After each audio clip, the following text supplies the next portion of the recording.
Classic example na lang yung ginawa nila sa ating yung appropriations, di ba? GAA, tingnan mo yung ginawa nila.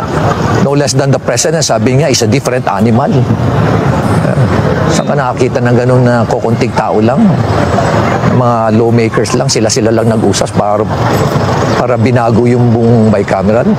Yung kukunti lang naman talaga ang BICAM conference. Alam naman buong 300 na kongreso, papupuntahin mo sa BICAM conference. Magiging witness po ba siya?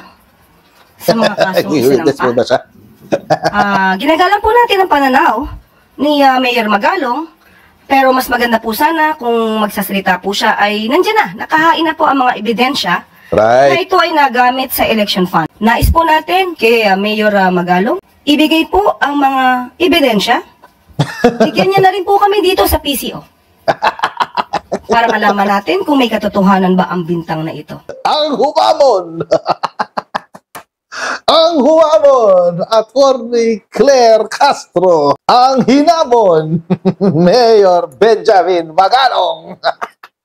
May bago na naman drama si Magalong. Ang tagal-tagal na nahimik, tapos magdadrama ulit. Bakit? Kasi malapit na eleksyon eh. At alam nyo mga konsyero, kapag DDS ka at gusto mo makakuha ng DDS vote, ang gagawin mo, bibirahin mo yung Congress. Bibirahin mo yung Kamara de Representantes specifically. Ganon din ito ang ginagawa ni Magalong ngayon. Kaya nga hinamon siya ni Attorney Claire kanina sa press briefing. Saan ba nanggagaling ito nangyari na to? More funds in the Philippines, sabi ni Baguio City Mayor Magalong. Reveals 2025 budget used as election funds. Obviously, election funds ang ginawa sa GAA 2025.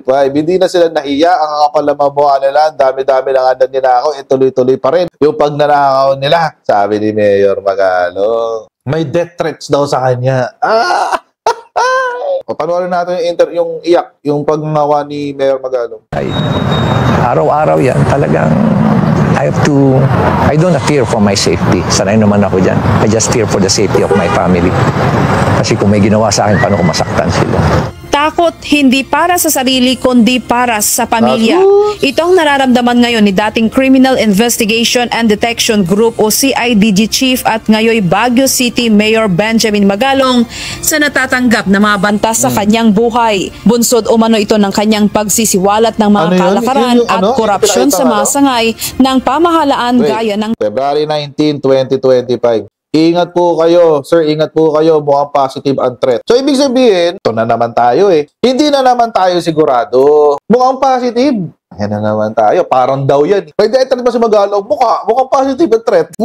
Hindi ako sure. Ito na ebidensya ng threat. CIDG ka. Dati ka CIDG, Criminal Investigation and Detection Group. Parang intelligence yan.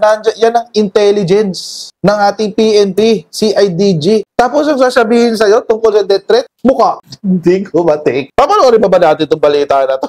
Tinaanan pa natin ng konti. Tingnan natin kung tatanggap na mga banta sa kanyang buhay. Bunsod umano ito ng kanyang pagsisiwalat ng mga kalakaran at korupsyon sa mga sangay ng pamahalaan gaya ng Kongreso. Nauna nang sinabi ng alkalde na sa tuwing may sumasama sa sortie ni House Speaker Martin Romualdez, bawat kongresista ay tumatanggap ng 777 o 7 milyong piso para sa assistance to individuals in crisis situation o AICS o ayuda para sa kapos ang kita program o AKAP. Mayroon din umanong 7 milyong piso para sa medical assistance for indigent program o MAIP at 7 milyong piso para sa tupad na may kabuang humigit kumulang 21 milyong piso. Gayon din ang 30-30-30 scheme. Ayon kay Mayor Magalong, nag-aalala siya dahil iniisip niya ang katotohanan ukol sa korupsyon at ang kaligtasan ng kanyang pamilya.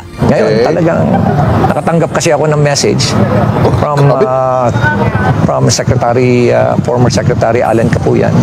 Kasi humingi ako ng tulong sa kanya. He was formerly a general in the AFP Intelligence. Humingi ako ng tulong sa kanya. Kindly check na kung ano tong threat sa akin. And then last February 19, I received a message from him. Sabi niya, sir, mag-ingat po kayo. Mukhang positive ang threat. Kaya how would you feel? Positive? Diba? Ang dami ko ng kaaway. Naniniwala rin ang alkalde ng General Appropriations Act o GAA 2025 ay ginawa para sa election fund. Classic example na lang yung ginawa nila sa ating yung appropriations di ba? GAA, tingnan mo yung ginawa nila. No less than the president, sabi niya, is a different animal. Saan ka nakakita ng ganun na kukunting tao lang. Mga lawmakers lang, sila-sila lang nag-usas para binago yung buong bicameral. Yung Kukunti lang naman talaga ang BICAM conference. Eh. Alam naman buong 300 na kongreso, papupuntahin mo sa BICAM conference. yung NEP at kita mo yung mga nilagay na mga pondo doon obviously election fund ang ginawa doon sa GAA 2025. Yun, obviously, election fund. Wow! Ebidensya po, sir. Ano po ebidensya dyan, sir? Oh, lalo na yung mga fans ni Libayan. Ang hilig niya sa ganyan eh. Sa ebidensya lang tayo titingin. Walang feelings dito tayo sa ebidensya. Kaya nga yan din ang hamon. O, yan din ang hamon ni Yan din ang hamon ni Yusek. Ni Yusek Claire. Doon nang gagaling yung kanyang hamon. Paglabas siya ng ebidensya, ito po yung hamon ni Yusek Claire. Ibang topic naman po. Sa isang interview ni Baguio City Mayor Benjamin Magalong, may binabanggit po siya patungkol sa issue sa GAA 2025. May binanggit po siya na ilang tao lang daw yung nag-usap para baguhin yung NEP and stating na obviously ginawang election fund daw po ang GAA 2025. Ni reaction po. Magiging witness po ba siya? Sa mga kasong isinampa? Ginagalang po natin ang pananaw ni Mayor Magalong, pero mas maganda po sana kung magsasalita po siya ay nandiyan na, nakahain na po ang mga ebidensya na ito ay nagamit sa election fund. Unang-una po, tinawagan po natin ang DSWD na nakipag-ugnayan po tayo para malaman natin kung may katotohanan ang mga sinasabi ni Mayor Magalong. Tanong po natin na mga politiko lamang ba ang pwedeng mag-refer sa DSWD kung may naistulungan? Ang sabi po nila, anybody, kahit sino, ay pwedeng humingi ng tulong sa DSWD. So, hindi po ibig sabihin nito na politiko lamang ang gumagamit ng pondo. Kahit po sino, kahit po yung mga hindi incumbent pero tumatakbo, pero kung meron po silang valid na kahilingan at mabe-vet ito ng DSWD, pwede silang gumawa ng letter referral. Ito po ay tutulungan ayon sa DSWD. So wag po natin sanang isipin na politiko lamang po ang pwedeng humingi sa DSWD. Ayon din po sa DSWD, ang pera po na ibinibigay, pang-ayuda, ay nanggagaling mismo sa DSWD. At kung meron man pong ibinibigay na tulong ang bawat politiko, galing po yun sa kanilang sariling pondo. Nais po natin kay Mayor Magalong, ibigay po ang mga ebidensya. Bigyan niya na rin po kami dito sa PCO. Para malaman natin kung may katotohanan ba ang bintang na ito. Ang humamon! Ang humamon! Attorney Claire Castro. Ang hinamon! Mayor Benjamin Magalong. Kung may ebidensya daw si Magalong, pwede naman yan dalhin sa Supreme Court, number 1. Pangalawa, pwede rin niyang ipadala sa PCO para PCO mismo magkakalat. Imagine. Gobyerno matutulong sa'yo para patunayan yung kahibangan mo. Hinamon ka na, Mayor. Pakita mo, ebidensya mo sa katiwalian ng Kamara de Representante. Labas mo. Hindi pwedeng lang tayo. Trust me, bro.